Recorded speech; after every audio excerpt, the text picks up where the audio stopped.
Hello everyone, অনেকদিন আগেই আমি ফেসবুকে জয়নগরের বিখ্যাত মোয়া ফটো আপলোড করেছিলাম, বাট আমি ভিডিওটা আপলোড করতে ভুলেই গেছি।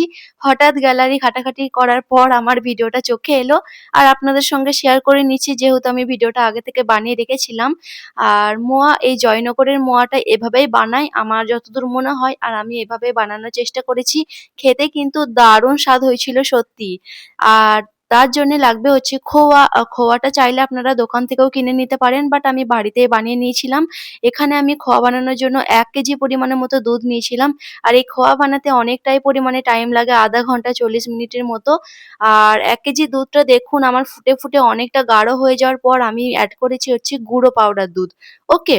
তারপরে পাউডার দুধটা দিয়ে আরো একবার নাড়াচাড়া করে নিয়ে এভাবে শুকনো একটা আ মানে খোয়ার মতো হয়ে উঠেছে, আর এটা আমি একটা বাটির মধ্যে তুলে নিচ্ছি। দেখতেই পেলেন কড়াইয়ে একটুও কিন্তু লেগে থাকেনি।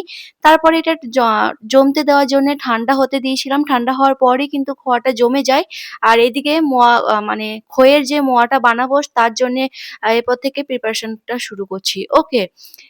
কিছু বেশি লাগবে না। লাগবে হচ্ছে সামান্য একটু অ এলাইচি পাউডার আর এই গুড় আর খই। ওকে?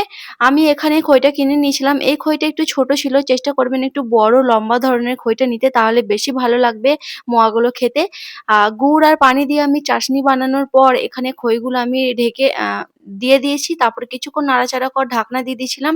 খইটা একটু নরম হয়ে যাওয়ার পর আমি এই তো খোয়াটা গ্রেট করে দিয়েছি। দেখতেই পেলেন খোয়াটা কত সুন্দর জমে গেছে, জমাট হয়ে একদম বাটির আকারে ছেড়ে এসছিল। ওকে?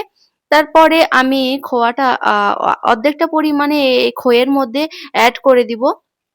গ্রেট করে দিয়ে দিচ্ছি। আর দেখতেই পেলেন কতটা আমি এড করেছি। যত পরিমাণে এভাবে খোয়াটা দেবেন, এড করবেন তাহলে বেশি খেতে ভালো লাগবে। আর আমি ১ম বার বাড়িতে বানিয়েছিলাম, YouTube দেখেই বানিয়েছি, বাট অনেক টেস্টি হয়েছিল। আমার সেজাও খুবই পছন্দ করেছিল। আর এমনিতেই নরম, নরম খেতে হয়েছিল একটু। তারপরে দেখুন এভাবে একটু নাড়াচাড়া করে নেওয়ার পর খোয়াটা দিয়ে লাড্ডুর আকারে আমি গড়ে নিচ্ছি। যার যেমন ইচ্ছা শেপ দিতে পারেন, ছোট, বড়। আর খুব ইজিলি এটা লাড্ডু বানানো হয়েও যাচ্ছিল। কোনো রকম বেশি চাপ দেওয়ার দরকার নেই। যেহেতু অনেকটা পরিমাণে আমি খোয়া এড করেছি সেজন্য হালকা করে এভাবে গোল, গোল করে নিচ্ছিলাম। ওকে? আ খুবই সুন্দর খেতে হয়েছিল। আর আমি যে বাকি খোয়াটা রেখে দিয়েছি সেটা আমি সবার লাস্টে গার্নিশিং করার জন্যে দিয়ে দিচ্ছি।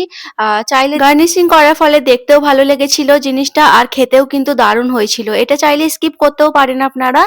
আর খোয়া আমার অনেক পরিমাণে হয়ে গেছিল ১ কেজি দুধের, অনেক বেশিটা দরকার হয়নি। আর দোকানে কিনতে গেলে খোয়াটা অনেক দাম নিয়ে নেয়, বাট বাড়িতে অনেক পরিমাণে বানানো হয়। ঠিক আছে, কেমন লাগলো আজকের আমার এই রেসিপি অবশ্যই জানাবেন। Okay, bye, take care, Allah হাফিজ।